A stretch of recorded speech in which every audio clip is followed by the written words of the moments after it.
Sir, इस budget को सरकार ने मिडिल क्लास का बजट कहकर बताया और कहा कि ये मिडिल क्लास की सारी समस्याओं का हल है इस बजट में।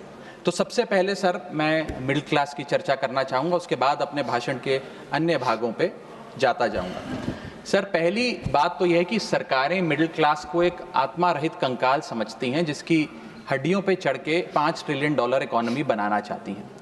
सर, इस देश का मिडिल क्लास कमर तोड़ मेहनत करता है, लेकिन इस मेहनत के बावजूद मिडिल क्लास गरीब हो रहा है, अमीर नहीं हो रहा। गरीबों के लिए तो अक्सर सब्सिडीज़ और स्कीम्स लाई जाती हैं जो कि लानी भी चाहिए। अमीरों के लिए production linked incentives, rebate, tax incentives, न जाने क्या क्या लाया जाता है, लेकिन इस देश के मिडिल क्लास को कुछ हासिल नहीं होता। ऐसा लगता है कि सरकारें समझती हैं कि देश के मिडिल क्लास के ना सपने हैं ना अरमान है, लेकिन वो सोने का अंडा देने वाली वो मुर्गी है जिसकी गर्दन जब चाहे मरोड़ के टैक्स वसूल लिया जाए। इसी के चलते सर मैं कहना चाहता हूं कि इस देश में मांग यानी कि डिमांड इसलिए गिर रही है क्योंकि इस देश का मिडिल क्लास सिकुड़ रहा है। तमाम आंकड़े एफएमसीजी सेक्टर से लेके गाड़ी बेचने वाले कंपनियों की सेल्स के आप उठाकर देखेंगे तो वो आपको यही बताएंगे कि इस देश का मिडिल क्लास खर्च नहीं कर रहा, और खर्च इसलिए नहीं कर रहा क्योंकि उसकी जेब में आमदनी ही नहीं है। मिडिल क्लास खाली सेंसस के लिए नहीं है सर, उसके भी अपने अरमान हैं, उसके अपने सपने हैं। 1989 में यूनाइटेड स्टेट्स ऑफ अमेरिका में एक पिक्चर बनी थी जिसका नाम था Honey I shrunk the kids. मुझे लगता है भारत देश में वर्ष 2025 में पिक्चर बननी चाहिए, honey I shrunk India's middle class. Sir, मैं आपको साफ तौर पे बताना चाहता हूं कि मिडिल क्लास टैक्स उससे वसूला जाता है जैसे उससे किसी अधिकार से हम टैक्स ले रहे हैं और सुविधा उसको एहसान मुताबिक दी जाती है। सर, नेस्ले इंडिया के अभी आंकड़े आए जो इस देश की सबसे बड़ी एफएमसीजी कंपनियों में आता है। उस आंकड़ों में यह पता लगा कि 8 वित्तीय वर्षों में इस वर्ष सबसे कम ग्रोथ उन्होंने दर्ज कराई है। और जब नेस्ले इंडिया के चेयरमैन से यह बात पूछी गई कि क्यों आप अपनी लोएस्ट ग्रोथ पर आ गए, तो नेस्ले इंडिया के चेयरमैन ने कहा कि भारत का मिडिल क्लास खरीद नहीं रहा, भारत का मिडिल क्लास सिकुड़ रहा है। मैं महंगी गाड़ी और महंगे मकानों की बात नहीं कर रहा सर, लेकिन सस्ती गाड़ी और सस्ते मकान जो मिडिल क्लास खरीदता है उनकी डिमांड घटती जा रही है, उसकी प्रोडक्शन घटती जा रही है, जिसका सीधा इंपैक्ट हमारी इकोनॉमी पर है। काफी चर्चा हुई सर सरकार द्वारा कि हम मिडिल क्लास के लिए 12 लाख की टैक्स रियायत लेकर आए।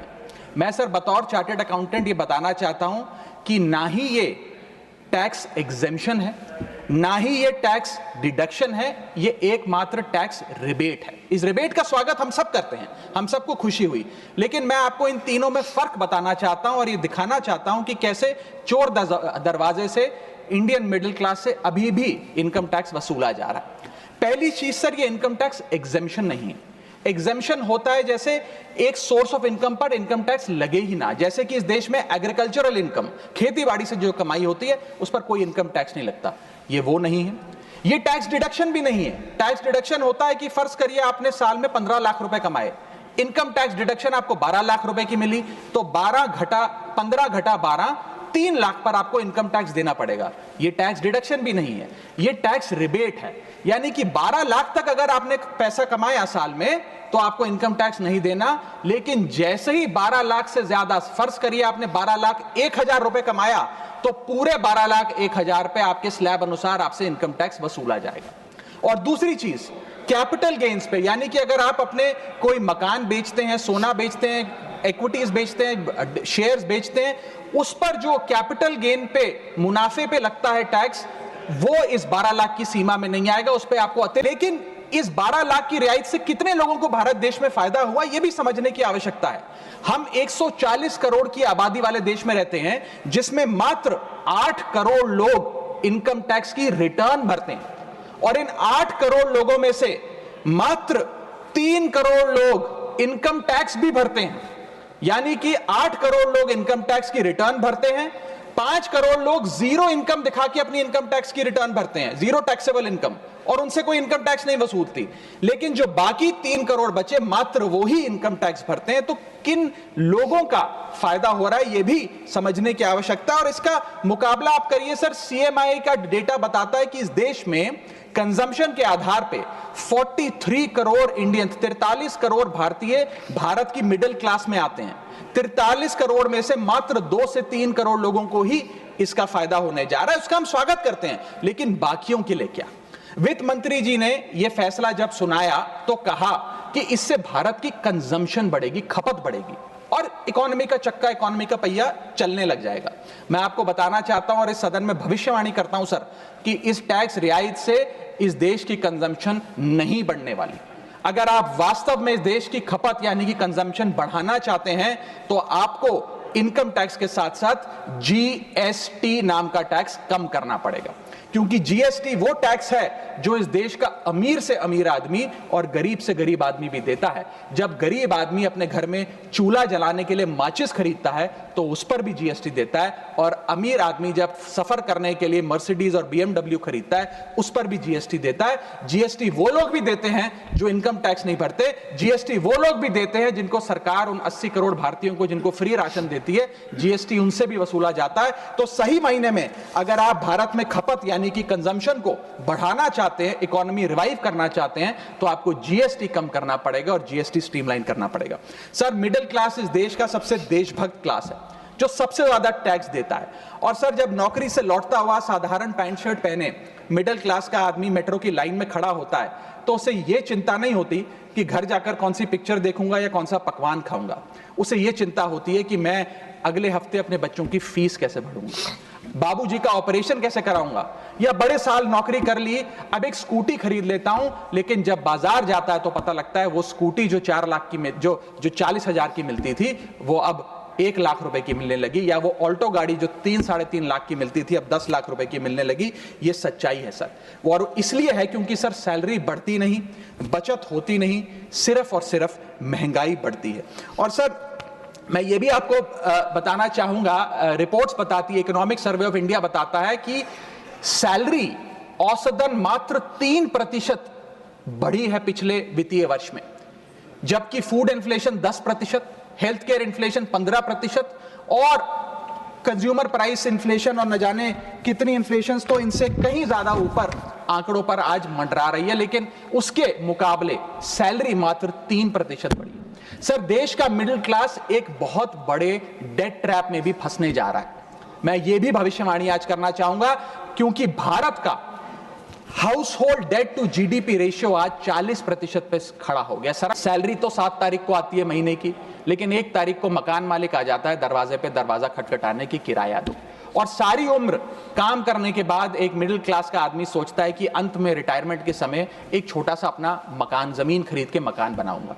जमीन खरीद के मकान बनाना तो छोड़िए सर, आज रियल एस्टेट के प्राइसेस आपकी अर्निंग्स, मिडिल क्लास की अर्निंग्स के मुकाबले इतने ज्यादा हैं कि रिटायरमेंट 2-3 जन्म काम करने के बाद, रिटायरमेंट लेने के बाद भी शायद वो 2 BHK अपार्टमेंट भी नहीं खरीद पाएगा। इसीलिए मिडिल क्लास आज सरकार को वो गाना सुनाना चाहता है कि सारी उम्र हम मर मर के जी लिए, एक पल तो अब हमें जीने दो। सच्चाई यह है सर कि मिडिल क्लास के घरों में जब कभी शादी का कार्ड आता है तो चिंता हो जाती है कि सगन में कितना पैसा देना पड़ेगा और साथ ही साथ नया सूट सिलवाना पड़ेगा, ट्रेन का खर्चा हो जाएगा, एटसेट्रा। सर, रेलवे का एक अतिरिक्त बजट आया करता था जिसकी प्रथा बंद हो गई। आप इस भारतीय रेल के महत्व इसी चीज से समझ सकते हैं कि उसके लिए एक अतिरिक्त बजट सदन में पेश किया जाता था। क्योंकि अब रेल बजट पेश नहीं होता तो उस पर व्यापक चर्चा भी नहीं होती। लेकिन इस वक्तव्य के माध्यम से मैं रेल बजट से संबंधी कुछ चीजें आपके सामने अवश्य रखना चाहूंगा। इस यूनियन बजट 2025-26 में माननीय वित्त मंत्री जी ने 2,55,000 करोड़ की फाइनेंशियल एलोकेशन रेलवेज की कैपेक्स के लिए मांगी है। ये 2009 से 2014 के बीच में लगभग 50,000 करोड़ होती थी, जो आज इतने गुना, 5 गुना बढ़ के 2.5 लाख करोड़ से ऊपर हो गई है। तो इस पे व्यापक चर्चा अवश्य होनी चाहिए। सर, भारतीय रेल जो भारत की लाइफलाइन कहलाई जाती थी, आज उसकी स्थिति ऐसी है कि अगर मजबूरी ना हो तो शायद कोई यात्री रेल की ओर देखना भी ना चाहे। रेल जनता का रेल जरूर बना रही है और इसका कारण यह है कि भारतीय रेल को अपनी पीआर, सोशल मीडिया कैंपेन्स और रील्स ज्यादा पसंद है, ना कि रेल की सुविधाओं को कैसे बेहतर करना है वो पसंद है। सर, भारतीय रेल एक समय इस देश के 140 करोड़ आबादी का गौरव और उम्मीद हुआ करती थी, गरीबों का सहारा हुआ करती थी। लेकिन आज मैं बताना चाहता हूं कि भारतीय रेल की वो स्थिति है जो शायद ही पूरे सब कॉन्टिनेंट के तमाम रेलवे से अगर आप कंपेयर करें तो बद से बदतर होती जा रही है। सर, जितनी आबादी ऑस्ट्रेलिया की है, स्विट्जरलैंड की है, डेनमार्क की है, स्वीडन की और अन्य देशों की है, उससे ज्यादा लोग भारतीय रेल में रोज सफर करते हैं। सर, इतना महत्व है भारत की रेलवे का। लेकिन कई बड़ी चिंताएं आज भारत के एक आम रेल यात्री को सता रही हैं, जो मैं चाहूंगा इस बजटरी एलोकेशन के माध्यम से वित्त मंत्री जी और रेल मंत्री जी इसे एड्रेस करें। पहला है सर, घटती रफ्तार और बढ़ता किराया। सर, जहां दुनिया की ट्रैवल की रफ्तार बढ़ रही है, वहीं भारतीय रेल जो हमारी लाइफलाइन है उसकी रफ्तार घट रही है। पहले तो सर शताब्दी और राजधानी की स्पीड कम कर दी गई ताकि वंदे भारत की स्पीड बढ़ा दी जाए और उसको फास्टेस्ट ट्रेन घोषित किया जाए। लेकिन अब जून 2024 की रिपोर्ट बताती है कि वंदे भारत की भी स्पीड को कम कर दिया गया है। बताया जा रहा है कि हमारे रेल ट्रैक्स उतने पर्याप्त नहीं है कि इतनी तेज रफ्तार पे वंदे भारत भाग सके। सर, आज हम विश्व गुरु बनने तो अवश्य चले हैं, लेकिन यह बात जाननी भी जरूरी है कि चीन और जापान की सबसे स्लोएस्ट रफ्तार पे चलने वाली ट्रेन भारत की सबसे फास्टेस्ट रफ्तार पे चलने वाली ट्रेन से कहीं ज्यादा तेज दौड़ती है सर। और अगर रेल धीमी होगी तो देश की इकोनॉमी, देश की अर्थव्यवस्था का चक्का धीमा चलेगा।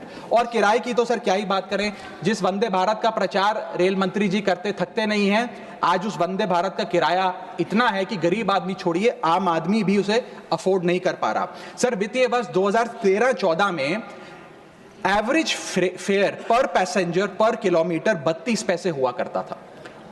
2021-22 वित्तीय वर्ष में ये 107% बढ़ के 66 पैसा हो गया है। सर, इतने रेल के किराए में इजाफा देखा गया है। हवाई चप्पल वालों को हवाई यात्रा कराने का वादा सर था सर, लेकिन हवाई चप्पल पहनने वालों को इतना निचोड़ दिया कि शायद अब वो रेल यात्रा के भी लायक नहीं रहे। सर, दूसरी समस्या है, बुरी हालात है थर्ड एसी और सेकंड एसी के। थर्ड एसी, सेकंड एसी को सर एक समय पर जनरल बोगी, एक समय पर लग्जरी माना जाता था, लेकिन आज वो जनरल बोगी से भी बुरी स्थिति में है। अगर टिकट मिल भी जाए sir third AC, second AC की, तो सीट मिलने की कोई गारंटी नहीं है, क्योंकि जैसे ही आप बैठेंगे थोड़ी देर में कोई शख्स आकर कहेगा, भाई साहब थोड़ा एडजस्ट करिए, थोड़ा सी रखिए, हमें भी बैठने दीजिए। ये वास्तविकता है। और आप सोशल मीडिया और तमाम तरीके के पोर्टल्स पर आप देखेंगे तो क्या आरामदायक सरकार, क्या आरामदायक यात्रा, आरामदायक सफर भारत सरकार आम रेल यात्री को दे रही है, वो देखकर आप समझ जाएंगे। जैसे कहते हैं ना सर, हिंदी का सफर अंग्रेजी का सफर बन गया है भारतीय रेल के एक यात्री के लिए। कई रूट्स पर आलू की बोरियों की भांति लोगों को ठूसा जा रहा है, और अगर शौचालय में भी, ट्रेन के टॉयलेट में भी सीट मिल जाए तो आदमी अपने आप को सौभाग्यशाली समझता है। सर, जहां भेड़ बकरियों की तरह भोले भाले लोगों को ट्रेन में ठूसा जा रहा है, पूरी टिकट लेकर सुविधा के नाम पे सिर्फ धक्का दिया जा रहा है, और सर हमारे देश के भोले भाले आम आदमी इसको अपनी किस्मत समझकर स्वीकार कर लेते हैं। सर, मैं तीसरी बड़ी रेल समस्या जो कि है मिसमैनेजमेंट, अव्यवस्था, उस पर आपका ध्यान आकर्षित करना चाहूंगा। सर, पहले तो रेल की टिकट मिलती नहीं, अगर मिल भी जाए, आपने अगर 2, 2.5, 3 महीने पहले टिकट बुक कराई हो, टिकट कंफर्म हो जाए तो सीट मिलने की कोई गारंटी नहीं। और सर, आप अपना अनुभव देखिए, जब आप सबसे पहले प्लेटफॉर्म पर पहुंचते हैं अपनी ट्रेन में चढ़ने के लिए, तो आपको चारों तरफ सिर्फ गंदगी ही गंदगी नजर आती है। अगर बुजुर्गों के साथ या घर परिवार की महिलाओं के साथ आप ट्रैवल कर रहे हैं तो एक क्लीन वॉशरूम तक आपको मुहैया नहीं कराया जाता, और हालात यह है कि लोग मजबूर हैं प्लेटफॉर्म पर अखबार बिछाकर सोने के लिए, और वेटिंग एरिया के नाम पर तो सर सिर्फ एक नेम प्लेट, एक बोर्ड लगा नजर आता है और कुछ नहीं नजर आता। तो सर, ट्रेन पे चढ़ने से लेकर ट्रेन पे उतरने तक की एक बड़ी लंबी फहरिस्त है अव्यवस्था की। यहां तक कि सर, आज जब इस ठंड के मौसम में एक यात्री एक लंबा सफर तय करता है ट्रेन में और सोचता है कि थोड़ा आराम कर लूं, कंबल चादर खोल के ओढ़ने का प्रयास करता है, तो उस कंबल चादर से इतनी बदबू आती है, इतनी दुर्गंध आती है, और उसके जवाब में रेल मंत्री और रेल मंत्रालय बताता है कि हम महीने में एक बार कंबल धोते हैं। महीने में एक बार कंबल धोएंगे तो सर सुगंध आएगी कि दुर्गंध आएगी, मैं चाहूंगा कि सरकार इसका फैसला ले। हाइजीन रिलेटेड कंप्लेंट्स में पिछले 2 वित्तीय वर्षों में 500% का इजाफा हुआ है। ये दिखाता है कि हाइजीन स्टैंडर्ड्स को कितना कॉम्प्रोमाइज करती जा रही है हमारे देश की रेल। और सर अगर प्लेटफॉर्म पे भूख लग जाए तो आपको पानी वाली चाय, गंदे तेल में तले समोसे और छोले भटूरे अवश्य मिल जाएंगे। और इसी के साथ साथ अगर आपने IRCTC का खाना बुक किया हो और रेल विभाग आपको खाना दे, तो जब वेज थाली आप मंगाएंगे तो उसमें आपको कॉम्प्लीमेंट्री मच्छर, कॉकरोच और कीड़े मकोड़े भी नसीब हो सकते हैं। जब आप वेज थाली ऑर्डर करेंगे और ये आपको नसीब नहीं होंगे तो सूखी रोटी, कच्चे चावल और पानी जैसी दाल तो अवश्य मिलेगी। सर महाकुंभ को लेकर कई आयोजन बड़े बड़े किए गए और कहा गया कि भारतीय रेल बड़ी सक्रिय होकर महाकुंभ का आयोजन कर रही है। मैं बताना चाहूंगा कि प्रयागराज का रेलवे स्टेशन और आसपास के कई रेलवे स्टेशन को बंद करना पड़ा क्योंकि सरकार क्राउड मैनेजमेंट नहीं कर पाई। और कहां पर ये स्पेशल ट्रेन चल रही है महाकुंभ के लिए, मैं पूछना चाहूंगा कोई व्यक्ति है जिसके पास एक स्पेशल ट्रेन की कंफर्म टिकट है सर? और सर मैं चौथी बड़ी चीज जिस पर आपका ध्यान आकर्षित करना चाहूंगा वो है आम आदमी से लूट। सर पहले तो IRCTC की वेबसाइट का इंटरफेस कुछ इस प्रकार है कि आप टिकट बुक नहीं कर पाएंगे। जब बुक करने के लिए थर्ड पार्टी ऐप्स पे जाएंगे तो वो आपसे मोटा कमीशन लेंगी। अब खुदा ना खास्ता आपकी यात्रा कैंसिल हो जाए तो मोटा कैंसिलेशन चार्ज भी आपसे वसूला जाएगा। और प्लेटफॉर्म टिकट की तो क्या बात करें सर, आपके सगे संबंधी अगर आपको प्लेटफॉर्म पर छोड़ने आए तो कितना प्लेटफॉर्म पे खर्चा होता है, कितनी प्लेटफॉर्म टिकट किस रेट पर वसूली जाती है वो आपको पता है सर। और हालात ऐसे हैं कि वहां पर बिस्लरी का पानी आप प्लेटफॉर्म पर खरीदिए तो बिलसेरी का नकली पानी आपको दिया जाता है। ऐसे ऐसे ब्रांड्स के चिप्स, चॉकलेट्स, बिस्किट्स और पानी दिया जाता है जिन ब्रांड्स का आपने कभी नाम नहीं सुना। सर 5वीं समस्या है ज्यादा से ज्यादा नॉर्मल ट्रेन चलाने की आवश्यकता। सर बुलेट ट्रेन और वंदे भारत से ज्यादा किफायती यात्रा नॉर्मल ट्रेन में हो जाए तो देश का आम आदमी खुश हो जाएगा। आज इस भीषण महंगाई और भयंकर बेरोजगारी का आलम कुछ इस प्रकार है कि लोगों के पास समय ही समय है लेकिन पैसा नहीं है। भले ही आप आधा एक घंटा रफ्तार धीमी कर दें लेकिन 2000 रुपए में मिलने वाली टिकट को ट्रेन की 500-600 रुपए कर दें तो आम आदमी का बहुत भला हो जाएगा। सर इसी के साथ साथ मैं बुजुर्गों की बंद हुई सब्सिडी पर भी आपका ध्यान आकर्षित करना चाहूंगा। 2020 में सरकार ने बुजुर्गों को मिलने वाली रेल टिकट पर जो सब्सिडी थी वो बंद कर दी, जिसके चलते सरकार ने काफी ढोल बजाकर कहा कि वित्तीय वर्ष 22-23 में उन्होंने 2242 करोड़ पैसे 150 मिलियन सीनियर सिटीजन से वसूल किए हैं, यानी कि 2200 करोड़ की रेलवे की इनकम में इजाफा हुआ। अब बताइए सर, क्या हम अपने बड़े बुजुर्गों की हड्डियां निचोड़कर भी पैसा वसूलेंगे?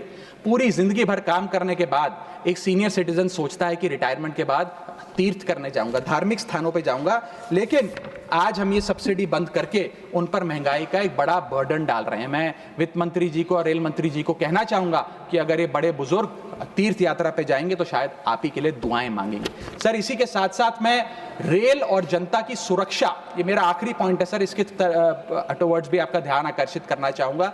सर पहले सुरक्षित यात्रा की गारंटी हुआ करती थी, आज कोई गारंटी नहीं। रेल मंत्री कहते हैं हमने कवच सिस्टम नाम का एक नया सिस्टम लागू किया है जिससे अब रेल दुर्घटनाएं बंद हो जाएंगी। सर क्या एक महीना भी ऐसा बीता कवच सिस्टम लागू होने के बाद जब रेल दुर्घटना का कोई समाचार हमारे पास नहीं आया?